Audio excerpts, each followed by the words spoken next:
everybody, it's me, Carmine DiStefano, the Bookman.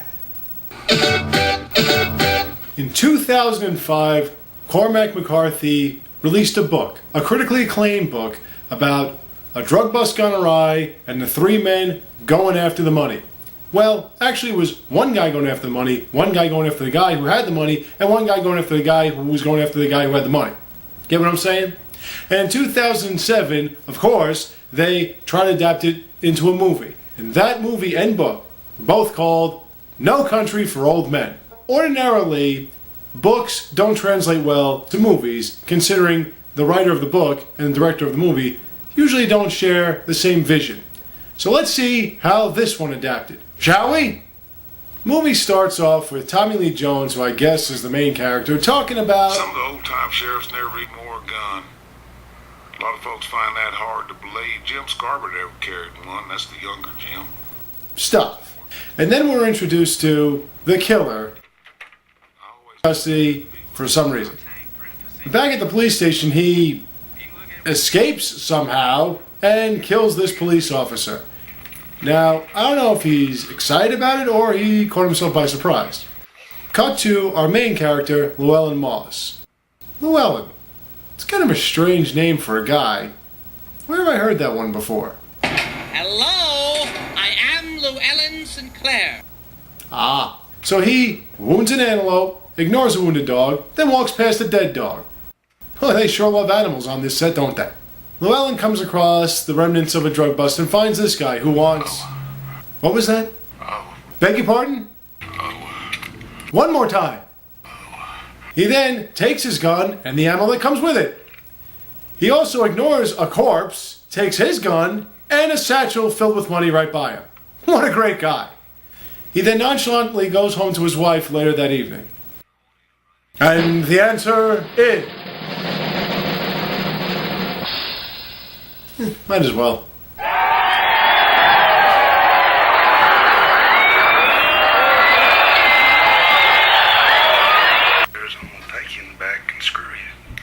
Llewellyn then decides to give the guy water. Oh, only about 9 hours too late there, pal. Unfortunately for him, he's found now that he's back at the site. So he gets chased down. The guy, seriously, you're driving a vehicle. You can just run him over. Somehow Llewellyn escapes, and he shoots a dog? Killing dogs. What are you? Bugs Bunny? Ah, you thought I was going to say something else, didn't you? I tricked you there. This shouldn't even happen to a dog. Elsewhere, our killer is talking to this guy. What are they talking about? So what time do you go to bed? Somewhere around 9:30. I'd say around 9:30. I could come back then. Why would you be coming back? We'll be closed. Yeah, you said that. Well, I got to close now. You live in that house out back? Yes, I do. You lived here all your life? This is my wife's father's place, originally. You married into it? We lived in Temple, Texas for many years. I'm sorry, is this conversation going anywhere? What will get mixed in with the others and become just a coin? Which it is. A coin. All of that was about a goddamn coin. You really wasted my time.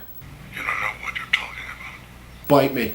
Llewellyn returns to his house and tells his wife she has to leave. We go, hey, look at that! The main character, Tommy Lee Jones, is back. And he and his partner are out on the trail. Our killer meets up with the woman at the front office of the trailer park Llewellyn lives in. Where does he work? I can't say. Where does he work? Sir, I ain't at liberty to give out no information about our residence. Where does he work? Dude, she can't tell you. Stop being an asshole. Llewellyn then tells his wife to leave for 2 days, and she does, just like that. Where do you find women like this? Back at his hotel, Llewellyn finds out that somebody is probably tracking him down.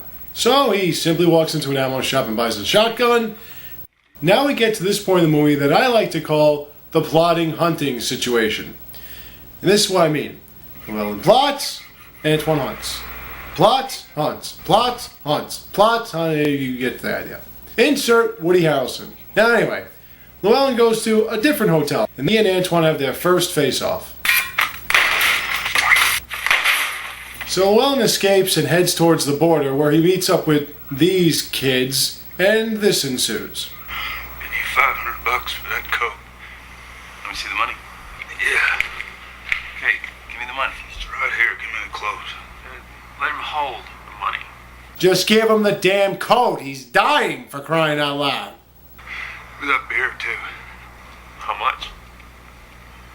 Brian, give him the beer. Oh, how moral of you.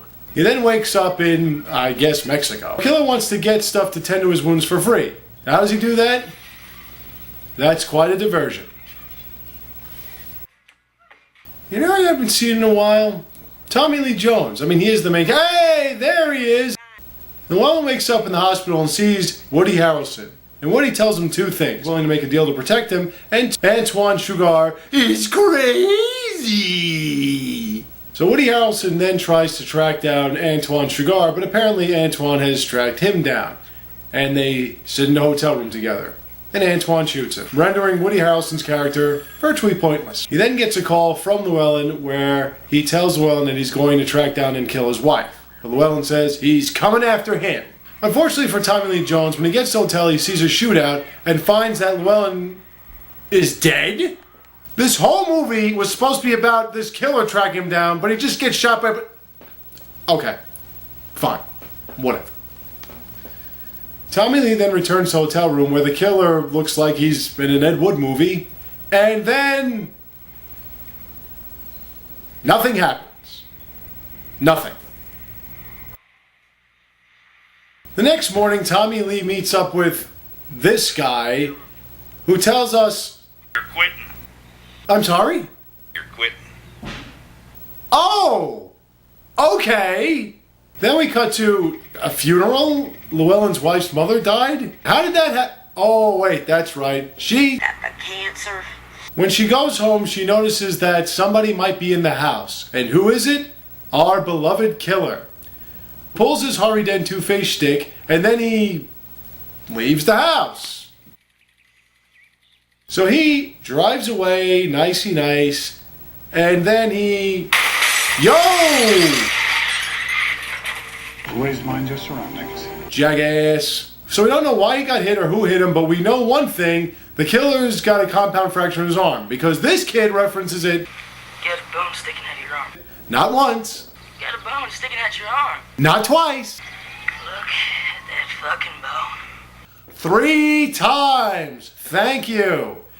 He then walks off as if nothing happened. Now Tommy Lee is kind of bored because he's retired, so he does a lot of dreaming. And he tells his wife about his dreams. I knew that whenever I got there, he'd be there.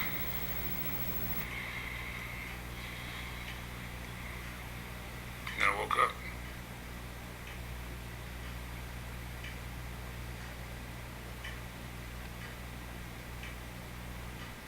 That's it? It's over? That's how this movie ends? This movie was horrible! After seeing this movie, there was one thought in my head. I wish I were dead. There were so many, there weren't plot holes. There were plot canyons. And the main villain, the killer, was supposed to be frightening. The screenplay made him sound either idiotic or annoying. I cannot be the only one that had a problem with this. I'm sure the critics thought this one. Are you fucking kidding me? I've had it. I thank you all for watching. I have more for you soon to come. So stay tuned. Take care. Have a great day. Now, this is I can't.